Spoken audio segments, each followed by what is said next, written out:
على ازدواجية المعايير والانتقائية في تطبيقها। এতদিন ভাবা হতো আমেরিকাই একমাত্র দেশ যেখান থেকে সবচেয়ে বেশি সংখ্যক ভারতীয়দের দেশে ফেরত পাঠানো হয়ে থাকে। মার্কিন প্রেসিডেন্ট ডোনাল্ড ট্রাম্প ক্ষমতায় আসার পর এই আতঙ্ক বেড়েছে বহু গুণে। এমনকি ট্রাম্প অবৈধ ভারতীয়দের দেশে ফেরত পাঠিয়ে নিজের কথা রেখেছেন। তবে এবার উঠে এলো চাঞ্চল্যকর এক পরিসংখ্যান। এই পরিসংখ্যানে আমেরিকা নয়, ভারতীয়দের ফেরত পাঠানোর ক্ষেত্রে শীর্ষে সৌদি আরব। সম্প্রতি এই তথ্য নিশ্চিত করেছে সৌদি পররাষ্ট্র মন্ত্রণালয়। বিদেশের মাটিতে অবৈধভাবে থাকা এবং শ্রম আইন লঙ্ঘনের অভিযোগে ভারতীয় নাগরিকদের দেশে ফেরত পাঠানোর পরিসংখ্যানে উঠে এসেছে এমন চাঞ্চল্যকর তথ্য। লোকসভায় পররাষ্ট্র প্রতিমন্ত্রী কীর্তিবর্ধন সিং জানিয়েছেন এর নেপথ্যের কারণ।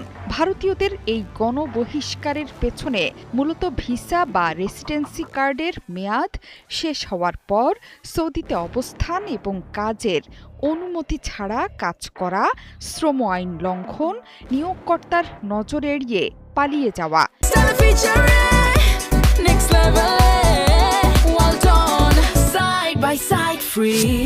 এবং বিভিন্ন দেওয়ানি বা ফৌজদারি মামলায় অভিযুক্ত হওয়ার মতো কারণ আছে। রিয়াদে অবস্থিত ভারতীয় মিশনের তথ্যমতে 2021 সাল থেকে 2025 সাল পর্যন্ত সৌদি আরব থেকে রেকর্ড সংখ্যক ভারতীয়কে দেশে ফেরত পাঠিয়েছে মোহাম্মদ বিন সালমানের দেশ।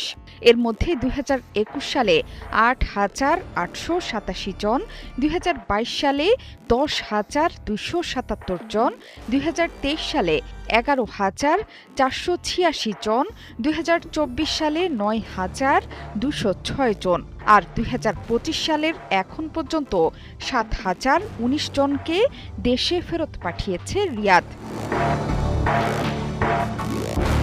সৌদি আরব ছাড়াও বিশ্বের বিভিন্ন দেশ থেকে বিতাড়নের শিকার হচ্ছেন ভারতীয়রা। এর মধ্যে মিয়ানমার, মালয়েশিয়া, সংযুক্ত আরব আমিরাত, বাহরাইন, থাইল্যান্ড এবং কম্বোডিয়া উল্লেখযোগ্য সংখ্যক হারে ভারতীয়দের ফেরত পাঠিয়েছে।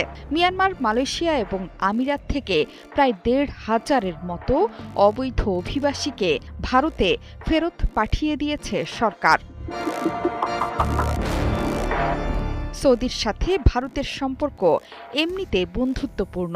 গেল এপ্রিলে ভারত পাকিস্তান যুদ্ধের সময় মধ্যস্থতায় এগিয়ে আসে রিয়াদ। আলোচনার মাধ্যমে সংকট সমাধানের তাগিদ দিয়েছিল মোহাম্মদ বিন সালমানের দেশ। যদিও পাকিস্তানের সাথে প্রতিরক্ষা চুক্তি স্বাক্ষর করে আলোড়ন তৈরি করেছিল সৌদি আরব।